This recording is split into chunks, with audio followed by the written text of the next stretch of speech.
ঈশ্বর ঈশ্বর পরমেশ্বর সচ্চিদানন্দ ঘন বিগ্রহ অনাদির আদি সর্বকারণের কারণ অনন্ত কোটি ব্রহ্মাণ্ডের অধিনায়ক নন্দনন্দন ব্রজেন্দ্র নন্দন ভগবান শ্রীকৃষ্ণের অসীম অনুকম্পায় অসীম কৃপায় আমরা সকলে হরিকথা গুরুকথা ভাগবত কথা তথা ভাগবতীয় কথা শুনবার মানুষে উপনীত হয়েছে।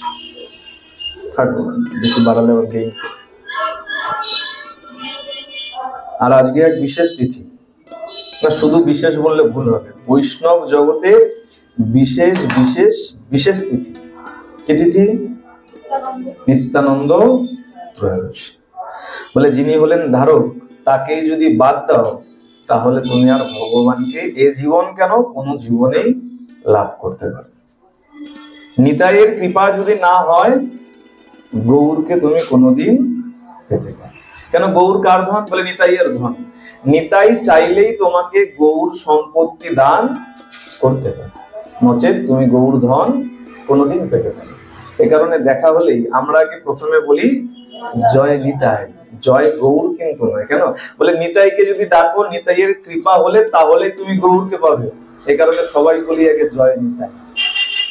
আর নিতাইয়ের কৃপা বলে নিতাই পদ কমল কোটি চন্দ্র সুশীতল, নিতাই পদ কমল। এই নিতাইয়ের চরণ যদি ধরতে পেরেছো তাহলে তোমার সব গতি হয়ে গেছে। সেই নিতাই চাঁদের, সেই দয়াল ঠাকুর, সেই পাগলা নিতাইয়ের আজকে গিয়ে শুভ আবির্ভাব তিথি, তাই তো? বলছে 1395 শতাব্দে মাঘ মাস শুক্ল পক্ষ ত্রয়োদশী তিথি, রার দেশ বীরভূমের মাটি একচক্রা গ্রামে হারাই পণ্ডিত আর মাতা পদ্মাবতীর কোল আলো করে জন্ম নিয়েছিলেন। তিনি হলেন কুবের। তখনও নাম নিত্যানন্দ হয় নাই, নিত্যানন্দ নাম হয়েছে অনেক পরে। প্রথম নাম হারাই পণ্ডিত জ্যোতিষীয় বিচার বিবেচনা করে নাম রাখলেন কুবের। দেখতে দেখতে সেই কুবের আস্তে আস্তে বড় হতে লাগলো। দিনে দিনে বন্ধুদের সঙ্গে খেলা করে আর বলছে, দেখো এই রার অঞ্চল এক চক্রার অবস্থা, আঞ্চলিক অবস্থা ততোধিক ভালো ছিল না, কিন্তু যেই দিন এই কুবেরের জন্ম হলো, অর্থাৎ নিত্যানন্দ প্রভুর যেই দিন আবির্ভাব হলো, সেই দিন থেকে রার দেশের অবস্থার পরিবর্তন হয়। কি বলছেন শাস্ত্র? বলছে হতে রার হইল সর্ব সুমঙ্গল, দুর্ভিক্ষ দারিদ্র দোষ খণ্ডিল সকল। দুর্ভিক্ষ দারিদ্র যেখানে যা ছিল সব খণ্ডন হয়ে গেল যেই দিন এই কুবেরের জন্ম। আর সেই দিনটাই হলো এই আজকের সেই বিশেষ দিন, মাঘ মাস শুক্লপক্ষ আর ত্রয়োদশী তিথি। এ কারণে বৈষ্ণব জগতে এই দিনটাকে বিশেষ করে পালন করা হয়, নিত্যানন্দ প্রভুর জন্মদিন। দেখতে দেখতে আবার নিতাই আস্তে আস্তে বড় হতে, কুবের তখন নাম, যদিও এখনো নিতাই হয় নাই, কুবের আস্তে আস্তে বড় হতে আরম্ভ করেছে। নিত্য বলে অধ্যয়নে ভালো ছিলেন, পড়াশোনায় ভালো ছিলেন, কিন্তু পড়াশোনায় ততোধিক মনোযোগী ছিলেন না। টোলে পাঠানো হতো, কিন্তু টোলে যাওয়ার পরিবর্তে কোনো মঠ মন্দিরে গিয়ে বসে থাকতেন। বন্ধু বান্ধবদের সঙ্গে খেলা করতো, কিন্তু খেলা করতো কি না এখনকার মতন ব্যাট বল ফুটবল নয় বা অন্য কোনো খেলা নয়, তাহলে বলে ভগবানের লীলা নিয়ে তিনি সবসময় খেলায় নিতে থাকতেন। কেমন লীলা? বলে যখন যে ভাব মনে আসতো, খেলা মানে শুধু যে কোনো খেলা নয়, ভগবানের লীলা যে কোনোটা করলাম তাই নয়, যখন যে ভাব তার মনের মধ্যে জাগরিত হতো এই কুবের তখন সেই খেলাই মেতে থাকে। কখনো দাপরের, কখনো ত্রেতার ভাব মনে আসলো, তো খেলতে খেলতে ত্রেতার ভাব মনে এসে গেছে, রামচন্দ্রের কথা মনে পড়ে গেছে, শিশুদেরকে ডেকে বলছে, শোন তুই হলি রাম, তুই ভরত, তুই শত্রুঘ্ন, তুই জাম্ববান, তুই বিভীষণ, তুই হনুমান। তো সবাই জিজ্ঞেস করছে কুবের তুই? বলছে শোন আমি আমি হলাম ভাই লক্ষণ। কেন? বলে সেই রাম অবতারের কথা, লক্ষণের কথা, সেই ভাব তার মনে এসে গেছে। আর সেই ভাবেই আজকে রাম লক্ষণের সেই ভাব নিয়ে লক্ষণ হয়ে আজকে খেলা আরম্ভ করেছে। কি খেলা? বলে শক্তিশাল, রাবণ বধ, সীতা উদ্ধার ইত্যাদি ইত্যাদি বিভিন্ন খেলা আরম্ভ করেছে। আর খেলা যখন হয়ে গেছে, বলে দেখো এই ভাগবত যখন আরম্ভ হয়, কীর্তন দিয়ে আরম্ভ হয়, ভাগবত চলে, আবার ভাগবতের বিশ্রাম যখন হয় আবার কীর্তন করে আমরা বিশ্রাম নিই, তাই তো? দেখুন নিত্যানন্দ প্রভু কুবেরও কিন্তু এর ব্যতিক্রম নয়, খেলাধুলা করছেন আজকে সেই ত্রেতার ভাব নিয়ে লক্ষণ হয়ে খেলা করছেন। খেলা যখন হয়েছে, যখন খেলা বিশ্রাম দিয়েছেন, বিশ্রাম দিয়ে বলছে শোন এখন সবাই আয়, সবাই এক জায়গায় হ, আমরা এবার আমার সঙ্গে সবাই তোরা বল। বলে কি বলবো? এ রাম ভাব নিয়েছিল, রাম লক্ষণের সে লীলা করছিলেন, বলে সবাই মিলে বল সীতারাম সীতারাম জয় জয় সীতারাম সীতারাম। কৌশল্যার স্নেহ স্নাত তুমি প্রভু রাম, লক্ষণ অগ্রজাত তুমি প্রভু রাম। কৌশল্যার স্নেহ স্নাত তুমি প্রভু রাম, লক্ষণ অগ্রজাত তুমি প্রভু রাম। রাবণ ঘাতক তুমি রাজা রাম, রাবণ ঘাতক তুমি রাজা রাম। সীতারাম সীতারাম জয় জয় সীতারাম সীতারাম। সেই কীর্তনের মধ্য দিয়ে সেই দিনের মতন সেই লীলার সাঙ্গ করেছে। বলে ভাগবত বিশ্রাম হলো, কীর্তন হলো, ভাগবতের তারপরে বিশ্রাম দেওয়া হলো। কুবেরও আজকে এক একটা করে লীলা করে, আর সন্ধ্যায় ওই বন্ধুদের নিয়ে, সাঙ্গ পাঙ্গদের নিয়ে, শিশুদেরকে নিয়ে কীর্তন করে তৎপশ্চাৎ সেই খেলার বিশ্রাম করে বাড়ি চলে গেছে। নয়নের মণি পড়াশোনার ফাঁকে ফাঁকে খেলাধুলায় মেতে রয়েছে, আর হারাই পণ্ডিত আর মাতা পদ্মাবতী তাদের সেই অন্ধের যষ্টিকে নিয়ে আনন্দে ডুবে রয়েছে। বলে দেখো যে নিতাইকে নিয়ে আমার গৌর আনন্দে মেতে রয়েছে, সেই নিতাইকে নিয়ে যে তার পিতা মাতা আনন্দে মেতে থাকবে, এ আর এমন বড় কথা কি? আর তাদের সৌভাগ্য কেমন চিন্তা করে। হারাই পণ্ডিত তার মা পদ্মাবতীর একবার সৌভাগ্যটা চিন্তা করে, কেমন সৌভাগ্য, কেমন সুকৃতি যে তাদের ঘরে ভগবানের ধারক যিনি ছিলেন শঙ্কর্ষণ, যিনি ছিলেন শেষ নাগ, যার উপরে ভগবান শায়িত রয়েছেন, আজকে তাকে সন্তান করে পেয়েছে। কুবের দিনে দিনে বড় হচ্ছে। এখন আজকে কোনোদিন রামলীলায় মত্ত থাকে, তো কোনোদিন কৃষ্ণ লীলায় মত্ত থাকে। হ্যাঁ, কৃষ্ণ লীলায় বলছে শোন, এ তুই হলি কানাই, তুই শ্রীদাম, তুই সুদাম, দাম বসুদাম স্তোপ অংশমান। শিশুরা বলছে তাহলে এক কুবের তুই? বলে আমি হলাম বলরাম। কেন? দাপরের ভাব আজকে স্মরণে এসেছে। দাপরের ভাব যখনই স্মরণে এসছে, তখনই আজকে নিতাই আমার বলরাম হয়ে গেছে। বলরাম হয়ে বিভিন্ন লীলা করেছেন, সকটমোচন, পুতনা বধ, গোচারণ লীলা, বিভিন্ন লীলা করেছেন। অন্তিমে বিশ্রামের সময় কীর্তন আদি করে তিনি গৃহে প্রস্থান করেছেন। দেখতে দেখতে নিতাই চাঁদের বয়স যখন, কুবেরের বয়স যখন আস্তে আস্তে যখন 9 বৎসর বয়স হয়েছে, তখন পিতা মাতা কুবেরকে উপনয়ন সংস্কার করিয়েছেন। কেন? ব্রাহ্মণ বংশের সন্তান ছিলেন। মুকুন্দ বন্দ্যোপাধ্যায় তার পিতার প্রকৃত নাম ছিল। আমরা যদিও সবাই হারাই পণ্ডিত বলি জানি। 9 বৎসর বয়স যখন হয়েছে, 9 বৎসর বয়স হওয়াতে তার উপনয়ন সংস্কার করানো হয়েছে কুবেরের। দেখতে দেখতে সেই লীলা করতে করতে, বন্ধুদের সঙ্গে আস্তে আস্তে অধ্যয়ন করতে করতে যখন কুবেরের বয়স 12 বৎসর হয়েছে, এই 12 বৎসর বয়সে আজকে হঠাৎ দেখা গেল এক সন্ন্যাসী ঠাকুর রার দেশের পথ ধরে হারাই পণ্ডিতের গৃহে এসে উপস্থিত হয়েছে। এখন এখন সবসময় মনের ভাব সমান থাকে। কখনো দেখবেন বাড়িতে যদি কোনো ভিখারি আসে, আমরা খুব খুশি মনে ভিক্ষা দিই। আবার কখনো দেখা যায় ভিখারি আসলে একটু খিটখিটে মেজাজ নিয়ে তাড়াতাড়ি কিছু দিয়ে বিদায় করে দিই। বলে না, বাড়িতে যদি সাধু সন্ত ভিখারি যেই আসুক না কেন, কখনো তার সঙ্গে বাজে কোনো আচরণ করতে না। সাধু আসলে, গুরুদেব আসলে কখনো তো নয়।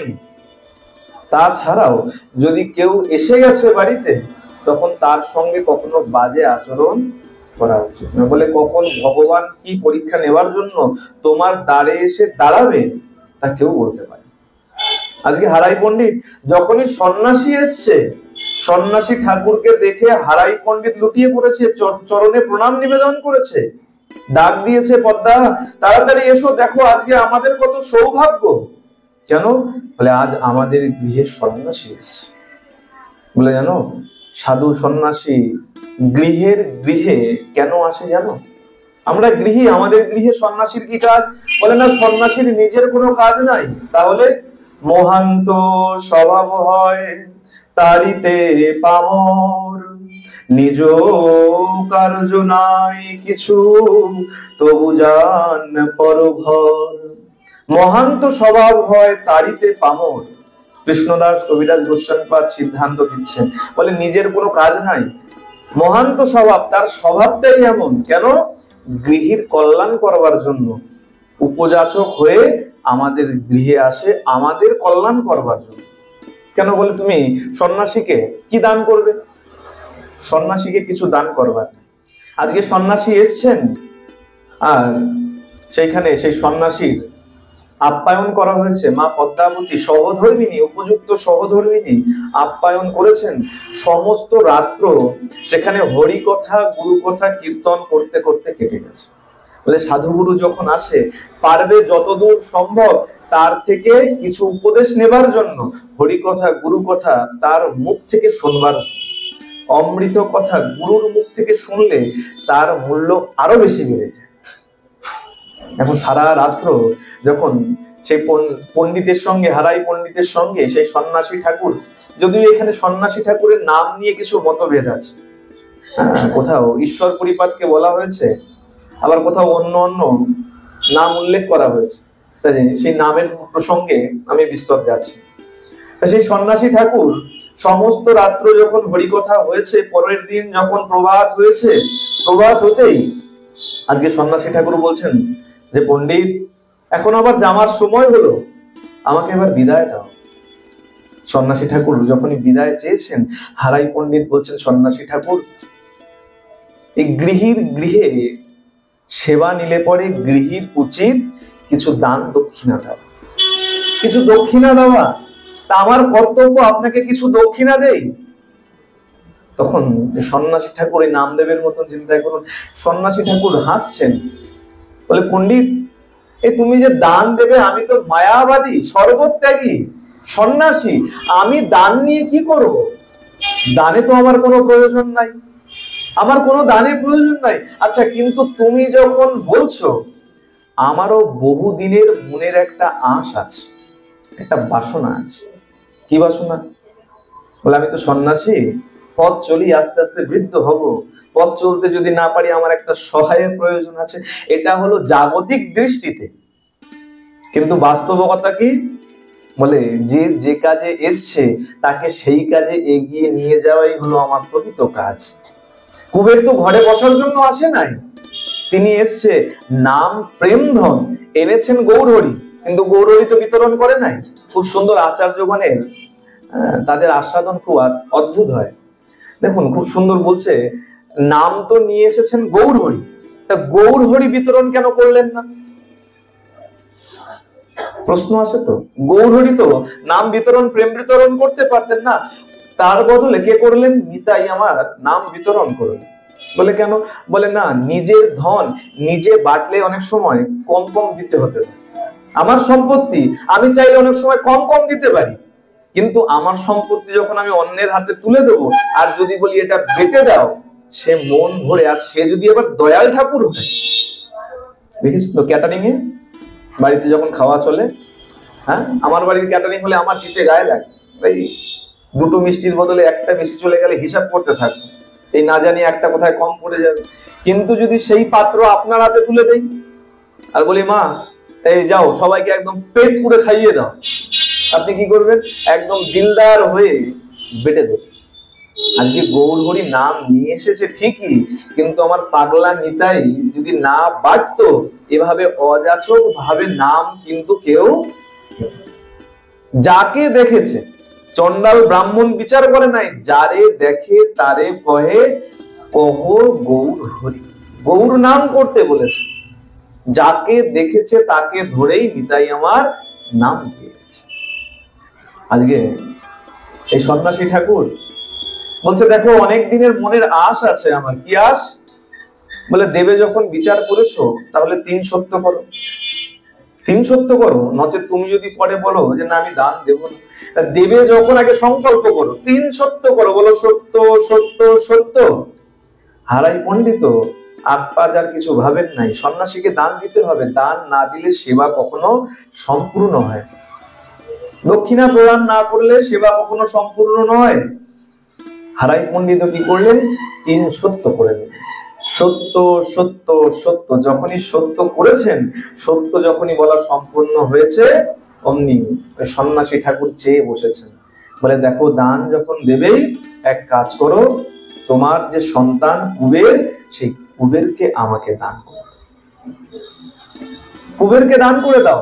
যখনই শুনেছেন, হারাই পণ্ডিত ক্রন্দনের সঙ্গে চিৎকার করে উঠেছে, সন্ন্যাসী ঠাকুর আপনি একই চাইলেন, আপনি অন্য যা কিছু চান, কিন্তু কুবেরকে তো আমি কোনোভাবেই দিতে পারবো না, ও যে আমার অন্ধের জ্যোষ্ঠী, ওকে ছাড়া যে আমি মুহূর্তের কালও আমি জীবিত থাকতে পারবো, তার পরিবর্তে আপনি যা চান আপনি নিয়ে নেন। সন্ন্যাসী ঠাকুর বলছেন পণ্ডিত মনে করো তুমি সত্য করেছো, আজকে হারাই পণ্ডিত বলছে আমি সত্য ভঙ্গ করব, সত্য ভ্রষ্ট হব, আমি নরকে যেতেও রাজি আছি, কিন্তু কুবেরকে আমি দান করতে না। বলছে পণ্ডিত, বলে পণ্ডিত তুমি তো বলেছিলে যে সম্পত্তি যদি তোমার একার হয় তাহলে তুমি দিয়ে দেবে। বলে হ্যাঁ সন্ন্যাসী ঠাকুর, আমি তো বলেছিলাম সম্পত্তি যদি আমার একার হয় আমি তা দান করব, কিন্তু এই সম্পত্তি যে আমার একার নয়, এটা যে ওর মায়েরও। সন্ন্যাসী ঠাকুর বলছে তাহলে যাও না, ওর মাকে গিয়ে জিজ্ঞাসা করে দেখো না ওর মা কি বলে। এখন সেই ক্রন্দনের অশ্রু ভরা চোখ নিয়ে ক্রন্দন করতে করতে যখন গৃহের অভ্যন্তরে গেছে, দরজার আড়ালেই দাঁড়িয়েছিলেন মা পদ্মাবতী। হারাই পণ্ডিতকে দেখেই জিজ্ঞাসা করছেন কি গো তুমি এভাবে ক্রন্দন কেন করছো? বলে না পদ্মা, এ কোনো দুঃখের অশ্রু নয়, এ হলো আনন্দের অশ্রু। জানো পদ্মা, এই সন্ন্যাসী ঠাকুর এসেছেন, তিনি বিদায় চাইছেন, আর বিদায় বেলায় দক্ষিণা স্বরূপ আমাদের সন্তান পিছিয়ে নিচ্ছে।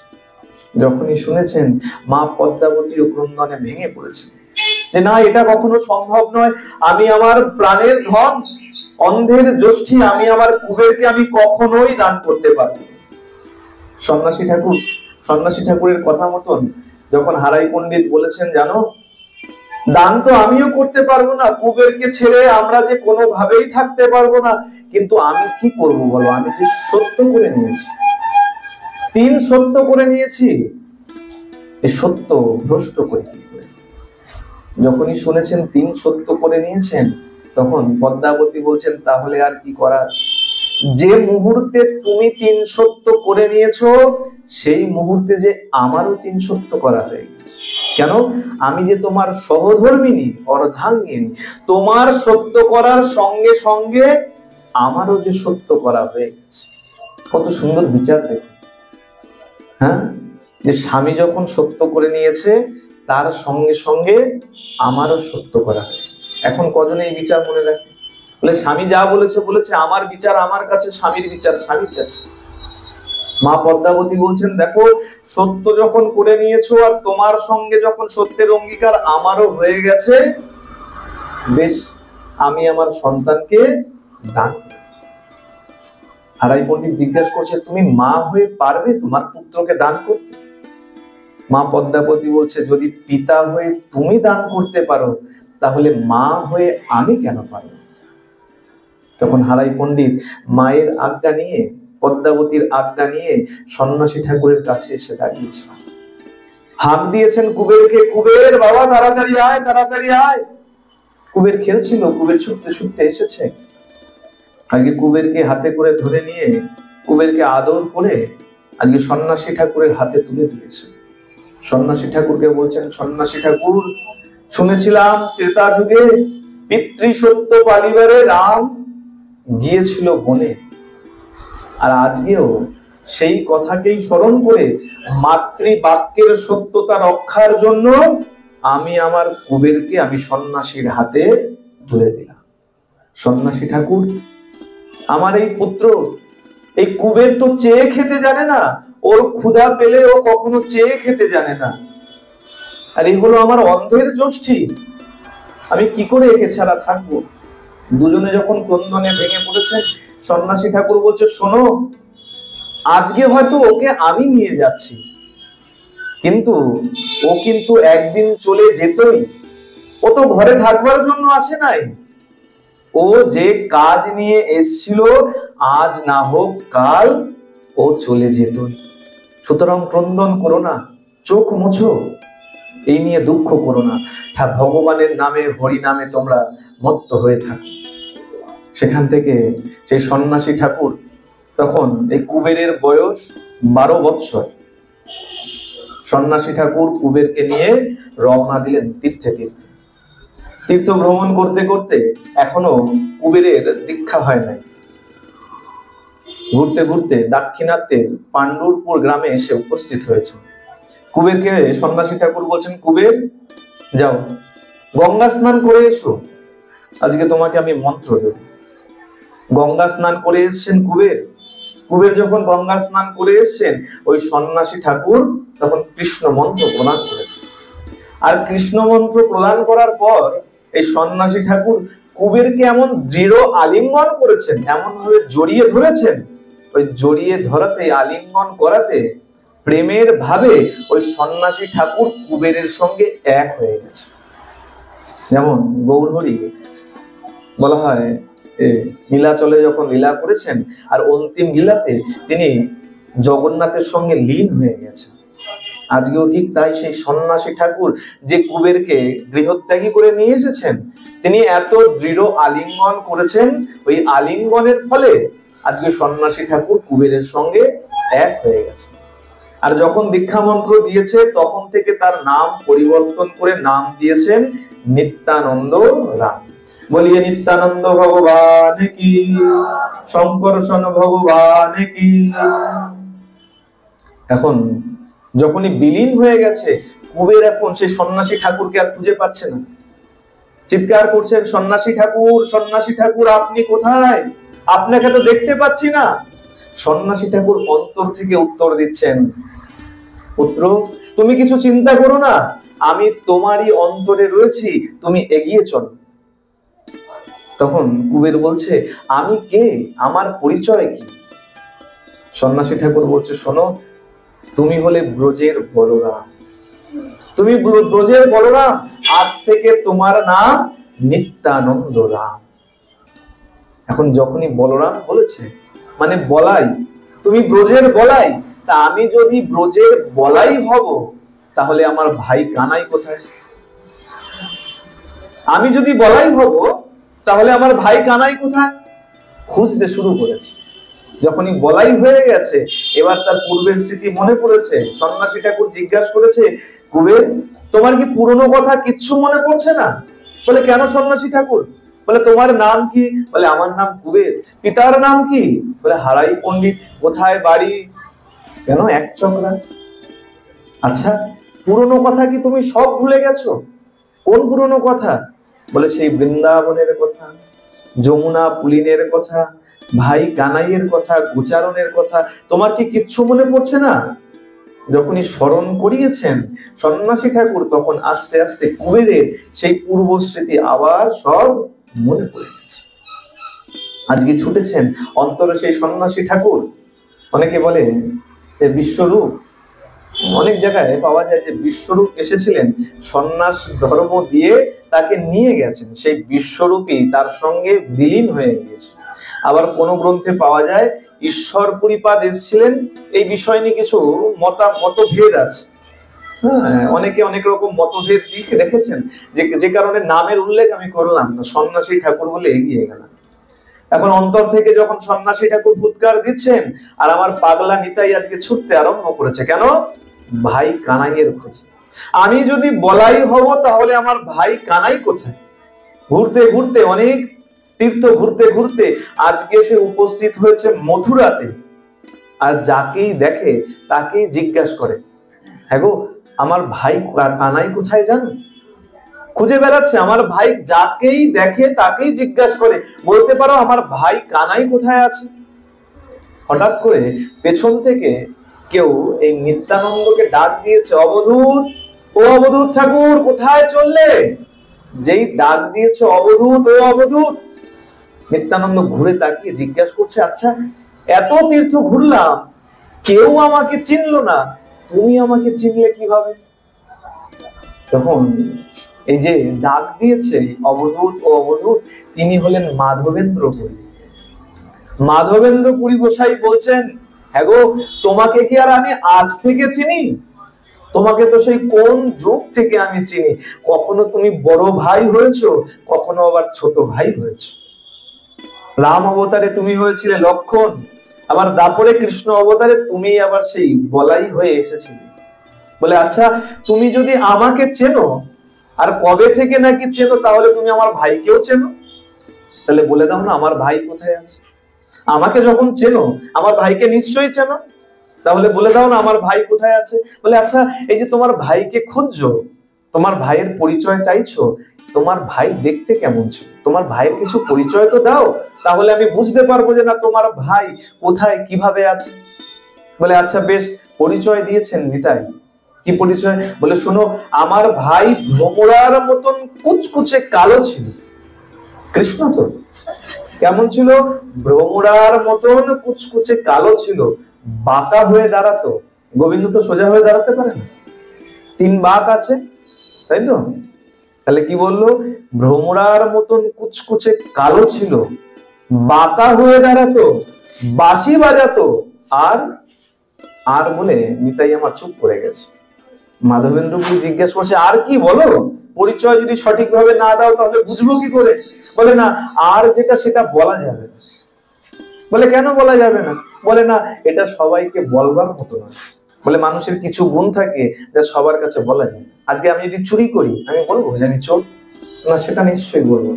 আজকে নিতাইও ঢেকে যাচ্ছে, বলে আরে বলো। বলে না না, এই বললে তুমি সবাইকে বলে দেবে। বলে না না, আমি কাউকে বলবো না, কাকেই বা বলতে যাবো? তুমি বলো বলো, আমি কাউকে বলবো। আচ্ছা বলবে না তো? বলে না না, কাউকে বলবো না, চিন্তা করো না, বলো তুমি। বলে শোনো, চুরি করি। মনে চুরি করতো, গোপীর মন চুরি করতো, ভক্তের মন চুরি করছে, তা চোরই তো। এই চোর গুণটা কি সবাইকে বলা যায়? যেই বলেছে, আর মাধবেন্দ্রপুরী অট্টহাস্য করে উঠেছে। বলে শোনো অবধূত, তোমার ভাই কালো ছিল, গোরা হয়েছে, বাঁকা ছিল, সোজা হয়েছে, ছিল গোয়ালার ছেলে, হয়েছে ব্রাহ্মণের ছেলে, আর নাম ছিল কানাই, নাম হয়েছে নিমাই। কোথায়? বলে অবধূত, তুমি তো সবই জানো, তুমি তো অন্তর্যামী, তোমার জানার তো কিছু বাকি নাই। তাও তুমি যখন জিজ্ঞাসা করছো, তাহলে বলি সে এখন নদিয়ায় গিয়ে উদয় হয়েছে। বলি নদিয়া চাঁদ ন্যায় পণ্ডিত কি, নিমাই পণ্ডিত হয়ে জন্মগ্রহণ করেছে। যাও, নবদ্বীপে গেলেই তোমার সঙ্গে তার সাক্ষাৎ হবে। আজকে পাগলা নিতাই সেই গৌরকে খুঁজতে, নিমাইকে খুঁজতে আজকে উদ্যত হয়েছেন নবদ্বীপের উদ্দেশ্যে। ছুটতে ছুটতে নবদ্বীপের মাটিতে এসে উপস্থিত হয়েছেন, আর খুঁজে বেড়াচ্ছেন ভাইকে। যাকেই দেখছে তাকেই জিজ্ঞাসা করছে, আমার ভাই কোথায় জানো? আর ভোরবেলা প্রভাত সময়ে নন্দন আচার্য ভগবান নিমাই পণ্ডিতের আমার এক পরম পার্শ্বদ নিমাই, সেই আজকে ভোর বেলা আজকে গঙ্গা স্নান করতে রওনা দিয়েছেন, মুখে সে হরিনাম করতে করতে আজকে চলেছেন। ভজ শ্রী কৃষ্ণ কহ শ্রী কৃষ্ণ লহ শ্রী কৃষ্ণের নাম রে। সে মধুর সুরে কীর্তন করতে করতে যখন চলেছে, আর নিত্যানন্দ যখন সেই কীর্তন ধ্বনি শুনেছে, আজকে ছুটে এসেছে নন্দন আচার্যের কাছে। বলে, কে তুমি বৈষ্ণব, তোমার মুখে এত সুন্দর মধুমাখা হরিনাম? নন্দন আচার্য বলছে, প্রভু আমি হলাম নন্দন আচার্য, কিন্তু তুমি কে? তোমাকে তো এই গায়ে এর আগে কখনো দেখি নাই। আজকে ভাবে, সাত্বিক ভাবে এসে আজকে নিতাই প্রভু আমার বলছে, শোন নন্দন, আমি হলাম অবধূত, চল আজকে আমি তোর গৃহে আতিথ্যতা গ্রহণ করলাম, চল আজকে তোর গৃহে আমি প্রসাদ। নন্দন আচার্য চিন্তা করছে, কত সৌভাগ্য আমার, একে প্রভাত সময় তাতে বৈষ্ণবের দর্শন, আবার বৈষ্ণব বলছে আমার গৃহে আতিথ্যতা গ্রহণ করছে, প্রসাদ, কত সৌভাগ্য। চলো চলো ঠাকুর, চলো আমার গৃহে চলো। নিয়ে গেছেন নন্দন আচার্য নিতাই চাঁদকে, নিজের গৃহে নিয়ে গিয়ে রেখেছেন। এদিকে শ্রীমান মহাপ্রভু ভক্তদের সঙ্গে উপবিষ্ট রয়েছেন। হঠাৎ করে বলছে, জানো শ্রীবাস, জানো হরিদাস, গতকাল রাত্রবেলায় আমি এক অদ্ভুত স্বপ্ন দেখেছি। সবাই জিজ্ঞাসা করছে, কি স্বপ্ন প্রভু? বলে, জানো আমি দেখলাম আমার গৃহের সামনে এক বিশাল রথ এসে দাঁড়িয়েছে, আর রথের থেকে এক সুন্দর পুরুষ নেমে এসেছে, আর সেই পুরুষ নেমে এসে সবাইকে জিজ্ঞাসা করছে নিমাই পণ্ডিতের গৃহ কোনটা। তালোধ্বজ এক রথ সংসারের সার, আসিয়া রহিল রথ আমার দুয়ার। আর রথের নাম কি দিয়েছেন? তালোধ্বজ। কেন বলরামের রথের নাম কি? তালোধ্বজ। কি বললো? তালোধ্বজ এক রথ সংসারের সার, আসিয়া রহিল রথ আমার দুয়ার। আমার দুয়ারে এসে সেই রথ থেমেছে, আর তার মাঝে দেখি এক প্রকাণ্ড শরীর, দিব্য মূর্তি কলেবর, তার গতি নহে স্থির। সে চঞ্চল হয়ে রয়েছে, কেন? মনে হচ্ছে কাউকে খুঁজছে। নিতাই তো খুঁজে বেড়াচ্ছে, ভাইকে খুঁজে বেড়াচ্ছে। আর কি করেছে জানো? রথ থেকে নেমে এসে সবাইকে জিজ্ঞাসা করছে, নিমাই পণ্ডিতের কোন বাড়ি হয়? 10 বার 20 বার একই কথা কয়। সবাইকে জিজ্ঞাসা করছে একই কথা, সবাইকে বারবার জিজ্ঞাসা করছে, বলতে পারো নিমাই পণ্ডিতের বাড়ি কোনটা? নিমাই পণ্ডিতের বাড়ি কোনটা? আর তার মাঝখানে যখন আমাকে দেখতে পেয়েছে, আমার দিকে আঙুল তুলে বলছেন, শোনো তুমি আমার ভাই হও, তোমাতে আমাতে হবে কাল পরিচয়। সে আমার দিকে আঙুল দেখিয়ে বলছে, শোনো তুমি আমার ভাই, আর আগামী কাল তোমার সঙ্গে আমার পরিচয় হবে, সাক্ষাৎ হবে। যাও ভক্তগণ সবাই যাও, গিয়ে আমার ওই দাদাকে খুঁজে নিয়ে। ভক্তগণ আজকে সবাই বেরিয়ে গেছেন। কেন? বলে, প্রভু আদেশ করেছেন, প্রভুর দাদা এসছেন দাদাকে খোঁজবার জন্য। বলে, প্রভু খুঁজবো তো তোমার দাদাকে, চিনবো কি করে? পরিচয় যদি না দাও, কেমন দেখতে, গাত্র বর্ণ কেমন, উঁচু না লম্বা, পরিধানে কি আছে, বুঝবো কি করে? বলে, শোনো তাহলে ভালো করে শুনে নাও পরিচয় কেমন। বলছেন, নীল বস্ত্র পরিধানে, নীল পাগড়ি মাথে। নিতাইয়ের বেশভূষা কেমন? নীল বর্ণ। তাই বললেন, নীল বস্ত্র পরিধানে, নীল পাগড়ি মাথে, রুদ্রাক্ষ তুলসী গলে, কর্ণেতে মকর কুণ্ডল দোলে। গলার মধ্যে রুদ্রাক্ষ তুলসীর মালা রয়েছে, কর্ণেতে মকর কুণ্ডল দুলছে। তার স্কন্ধে শিঙা, হাতে দণ্ড। স্কন্ধে শিঙা রয়েছে, শিঙা থাকতো সন্ন্যাসীদের, আর হাতে দণ্ড, সন্ন্যাসী হলে অবশ্যই হাতে দণ্ড অবশ্যই থাকে। এটা হলো এক নিশান, চিহ্ন সন্ন্যাসী। সেই সন্ন্যাসীরে আনিয়া বিলাও এই ক্ষণে। এই দেশ যার দেখবে, এই পরিচয় যার দেখবে, তাকে নিয়ে এসে আমার সঙ্গে মিলাও। ভক্তরা বেরিয়ে গেছেন নিতাই চাঁদকে খোঁজার জন্য, কিন্তু ভক্তরা অনেক খুঁজেছেন, খুঁজে খুঁজে তারা ব্যর্থ হয়ে তারা ফিরে এসেছে। অদ্ভুত তত্ত্ব দেখুন, যখন গৌরহরির কাছে এসছেন, গৌরহরিকে বলছেন, প্রভু অনেক খুঁজলাম, পেলাম না তো। তত্ত্ব খুব অদ্ভুত। বলছে গৌর হরি যদি কৃপা না করে তুমি নিতাইকে চিনতে পারবে, আবার নিতাই যদি কৃপা না করে তুমি আমার গৌর সুন্দরকে চিনতে পারবে। এই কারণে দেখবেন আমরা জয় নিতাই যখন বলি পেছনে পেছনে জয় গৌর বলে, একসঙ্গে যেন দুজনের কৃপা হয় আর দুজনকেই যেন আমরা চিনতে পারি। বললো বেশ ভক্তগণ, এক কাজ করো, এভাবে গেলে দাদাকে খুঁজে পাওয়া যাবে না, তাহলে বলে সবাই খোল করতাল নিয়ে এসো আর হরিনাম ধ্বনি উচ্চারণ করো, হরির ধ্বনি করতে করতে নাম সংকীর্তন করতে করতে চলো আমরা দাদাকে খুঁজে পেয়েছি। সব ভক্তগণ একত্রিত হয়ে খোল করতাল নিয়ে এসে হরিধ্বনি করতে করতে নাম সংকীর্তন করতে করতে মহাপ্রভু চলেছেন আজকে দাদাকে খুঁজতে।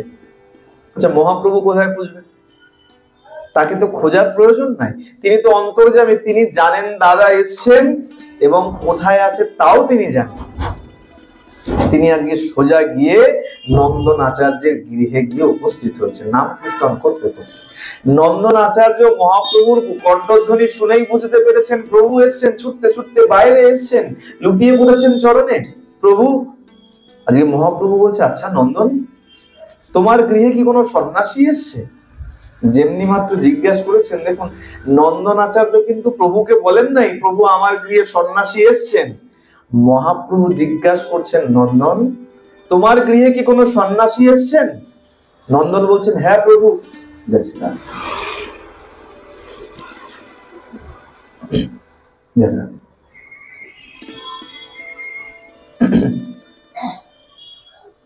নন্দন আচার্য বলছেন, হ্যাঁ প্রভু, গতকাল আমার গৃহে এক সন্ন্যাসী আতিথ্যতা গ্রহণ করেছেন। আসুন আসুন। কোথায়? বলে এই যে ঘরের মধ্যে বসে রয়েছেন, ঘর আলো করে আমার নিতাই চাঁদ বসে রয়েছেন ঘরের মধ্যে। যখনই দেখেছেন মহাপ্রভু গৃহের অভ্যন্তরে ঢুকে গেছেন, ঢুকে গিয়ে দরজা বন্ধ করে দিয়েছেন। কেন? বলে এতদিন পরে দেখা হয়েছে তো, কিছু পার্সোনাল কথা থাকে তো। হ্যাঁ, বলে কোথায় সেই গত অবতারে তুমি দাদা ছিলে, আবার তুমি এসছো? বলে এই অবতারেও দাদা হয়ে এসছি। কেন? বলে বারবার ভাই হলে পরে তোর কথা শুনতে হয়, এখন যখন দাদা হয়ে এসছি আমি আড্ডা করব আর তুই পালন করবি, তাই বড় হয়ে এসছি, দাদা হয়ে এসছি। দরজা বন্ধ করে ঘরে ঢুকে গেছে। এখন যখনই ঢুকে গেছে পরিচয় আদান প্রদান হচ্ছে। বলে বাহ, তুমি তো বেশ নিজেকে লুকিয়ে রেখেছো। বলে হ্যাঁ, আমি কি করেছি? বলে বলাই ছিলাম, এখন নিতাই হয়েছি, আমাকে কেউ চিনতে পারে। বলে বেশ, দেখো তুমিও যখন নিজেকে লুকিয়ে রেখেছো আমিও লুকিয়ে রেখেছি, আমিও ছিলাম কানাই, হয়ে গেছি নিমাই। এখন দুজনে ওই খালি কেউ চিনতে পারছে না, কেউ চিনতে পারছে না, খালি এই শব্দগুলো বাইরে ভক্তরা সব শুনতে পাচ্ছে। সেবাসাদী সব ভক্তেরা যখন বাইরে দাঁড়িয়ে দরজা বন্ধ, খালি কেউ চেনে না আর কেউ জানে না এই শব্দ খালি শুনতে পাচ্ছে। ভক্তরা মনে মনে ভাবে দুই ভাই ঘরের মধ্যে ঢুকে করেটা খালি চেনে না আর জানে না, চেনে না আর জানে না, চলছে কি ঘরের মধ্যে। বলে চলো, বলে দরজা তো এমনি এমনি খুলবে না, চলো দরজা ভেঙেই ঘরে ঢুক। বলতে বলতে সব হরিধ্বনি করতে করতে ভক্তরা আজকে দরজা ভেঙে আজকে ভেতরে ঢুকেছে। ঢুকে দেখছে দুই ভাই আলিঙ্গনের মধ্যে রয়েছে, আবদ্ধ রয়েছে। ভক্তগণ সবাই এখন জয়ধ্বনি করে উঠেছেন। এখন যখন জয়ধ্বনি করেছেন, প্রভুরা যখনই স্বাভাবিক হয়েছেন, এখন ভক্তরা বলছে, প্রভু এই তোমরা কি বলছো? খালি কেউ জানে না, কেউ চেনে না। শোনো, তোমরাও যেটা জানো না আমরাও সেটা জানি। বলে কি? বলে সচির নন্দন যে ছিল সেই আজকে নিমাই হয়ে অবতীর্ণ হয়েছে, আর তার রোহিণী নন্দন হয়ে গিয়েছিল, বলাই হয়ে গিয়েছিল, সেই আজকে নিতাই হয়ে এসেছে। সুতরাং তোমরাও যা জানো না সেটা আমরাও জানি, আর আমরা এই নামই আজকে এই নগরে প্রচার। সেইখানে সেই নন্দন আচার্যের গৃহে এই নিতাই গৌরের মিলন হলো। বলিয়ে নিত্যানন্দ ভগবান কি, নিমাই পণ্ডিত কি। সেখানে সুন্দর মিলন হলো। নিত্যানন্দ মহাপ্রভু দেখুন, এই দুর্গাপুজো নিয়ে অনেক সময় অনেক রকম কথা ওঠে। দুর্গাপুজো বৈষ্ণবদের করতে নাই, এই করতে নাই। এই নিত্যানন্দ পর্যন্ত, নিতাই চাঁদ পর্যন্ত দুর্গাপুজো করতেন, আর সেই দুর্গাপুজো এখনো পর্যন্ত অনুষ্ঠিত। সে নিতাই চাঁদের আরম্ভ করা দুর্গাপুজো এখনো সেখানে অনুষ্ঠিত হয়।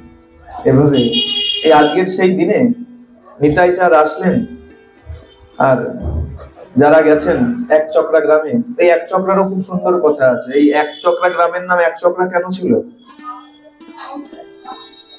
যখন পিতামহ ভীষ্মকে মারার জন্য ভগবান শ্রীকৃষ্ণ উদ্যত হয়েছিলেন রথের চাকা উঁচিয়ে, আর যখন স্তুতিতে যখন পিতামহ ভীষ্মের কথা শুনে যে তুমি তোমার বাক্য ব্যর্থ করছো, তুমি বলেছিলে যে তুমি অস্ত্র ধরবে না, কাউকে বধ করবে না, আর সেই তুমি অস্ত্র ধারণ করেছো, বধ করতে উদ্যত হয়েছো, তোমার বাক্যের সত্যতা থাকলো কি করে?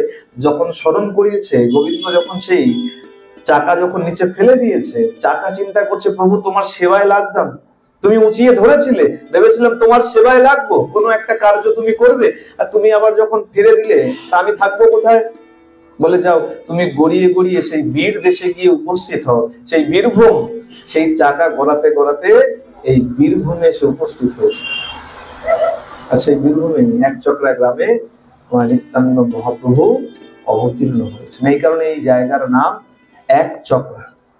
চক্র শব্দের অর্থ চাকা, তার থেকে নাম হয়েছে একচক্রা। আর বলে দেখো কতজন তো কত জায়গায় ঘুরতে যায়। বৈষ্ণব জগতে যারা আছেন, এই বৈষ্ণব পদকে মানছেন, তাদের অবশ্যই উচিত এক চক্রায় গিয়ে নিতাই চাঁদের বাড়ি, নিতাই চাঁদের সেই লীলা ক্ষেত্র দর্শন করে আসে। কত জায়গায় তো ঘুরতে যায়, বলে মানুষ পুরী যায়, অবশ্যই পুরী যাও, পুরীতে সমুদ্র দেখে লাভ নেই, জগন্নাথ দর্শন করো। হ্যাঁ, দীঘায় গিয়ে বসে রয়েছে, বলে জীবন সমুদ্রের ঢেউ খেতে খেতে আর এই ঢেউ ভালো লাগে না, যাই ওই সমুদ্রের ঢেউ দেখার জন্য। বলে এত দূরে দূরে যাওয়ার প্রয়োজন নাই, ঘরের কাছে যে তীর্থক্ষেত্র আছে, ধাম বলা হয় এগুলোকে, যেখানে সাক্ষাৎ ভগবান এসে অবতীর্ণ হয়েছে তাকে বলা হয় ধাম। সেই ধাম দর্শন করে এসো, সেই ধাম দর্শন করা উচিত।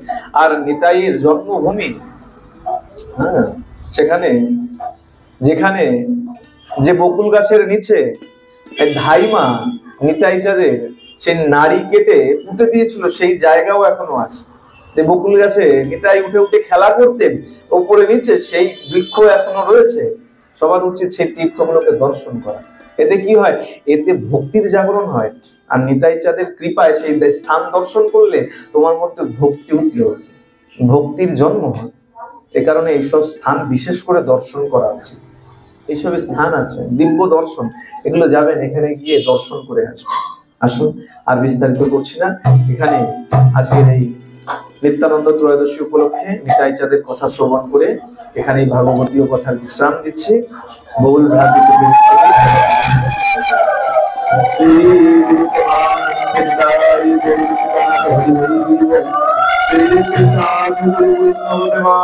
হরি হরি বল, শ্রী শ্রী রাধা গোবিন্দ প্রেমানন্দে হরি হরি বল।